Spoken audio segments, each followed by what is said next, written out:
que nous enseignons à nos enfants? Bonjour à toutes et à tous, bienvenue sur ma chaîne.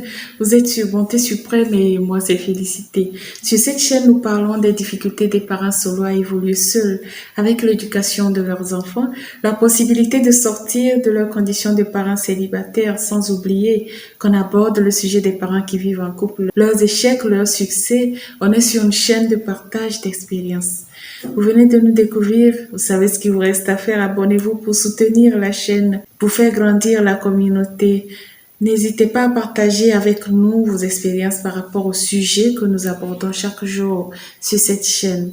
Aujourd'hui, nous essayons de voir un peu ce que nous semons dans la vie de nos enfants, ce que nous inscrivons dans leur cerveau, quel exemple nous sommes pour eux, qu'est-ce que nous leur donnons comme éducation. Est-ce que nous arrivons à les faire prendre la vie du bon côté, à grandir dans la sagesse, dans l'amour, dans le respect, à grandir surtout dans la crainte de l'autre et dans la crainte de Dieu, pourquoi pas. Et peu importe le Dieu que nous adorons, peu importe le Dieu en qui nous croyons, qu'est-ce que nous inscrivons dans leur vie? Qu'est-ce qu'on leur enseigne? Nous sommes tous des enseignants du moment où nous avons des enfants et nous devenons éducateurs, nous devenons accompagnateurs dans pas mal de domaines. Nos enfants sont le reflet de ce que nous sommes. Ils sont les reflets de leurs parents. Pour que ces enfants-là soient des adultes armés, des adultes aguerris, bien préparés pour faire face à leur vie, à leur future famille, à l'éducation de leurs enfants, à leur tour. Est-ce que nous arrivons à être un bon exemple pour eux? Est-ce que nous arrivons à être présents? Nous en avons parlé dans la vidéo précédente. Est-ce que nous arrivons à être présents quand ils ont besoin de nous, à leur tenir la main quand ils sont dans le besoin et qu'ils ne manquent de rien, ou en tout cas presque, qu'ils ne manquent presque de rien, qu'on leur donne le minimum ou le maximum selon nos moyens? Est-ce que nous sommes présents? La question revient et revient toujours. Je pose la question, je reviens sur ce sujet et par rapport aussi aux filles.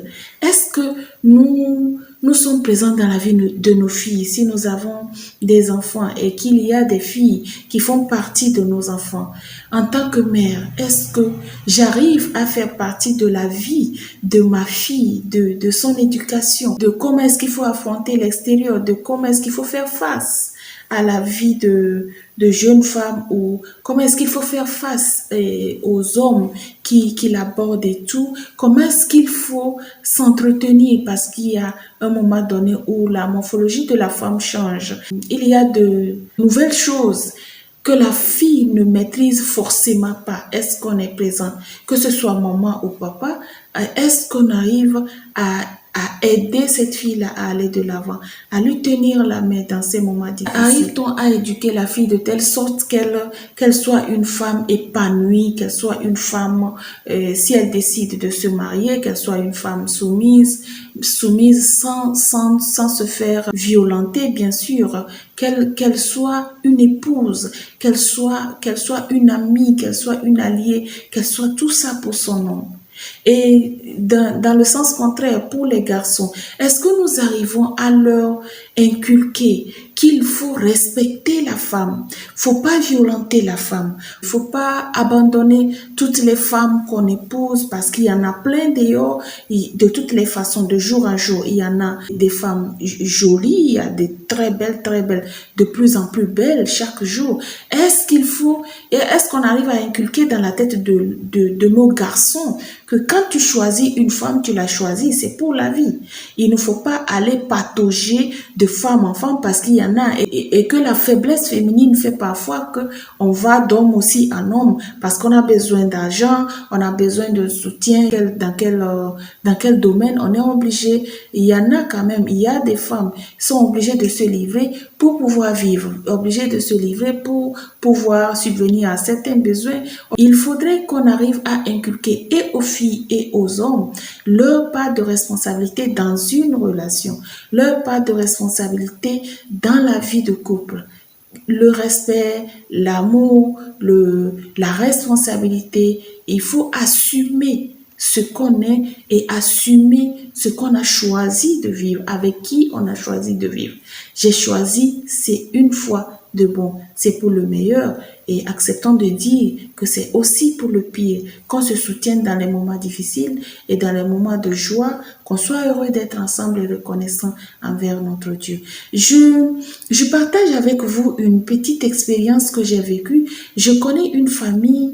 Il se fait que dans cette famille, le monsieur est un peu violent, il est tout le temps à courir après son épouse, à vraiment torturer l'épouse, même quand elle est enceinte, il ne respecte pas en tout cas la femme choisie d'être dans cette relation et on respecte le choix de la femme. Il se fait que ce monsieur, que ce soit les enfants ou la femme, il n'a pas de demi-mesure.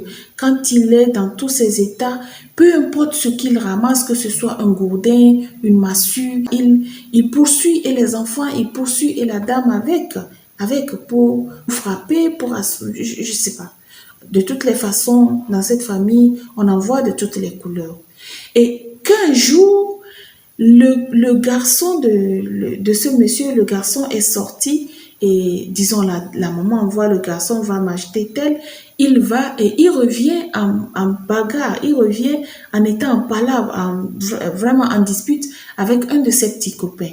Le petit copain le poursuit jusqu'à la maison, il dit je vais te frapper parce que tu m'as manqué de respect, je vais te faire ci parce que vous connaissez le système des enfants. Le garçon de la famille en question court.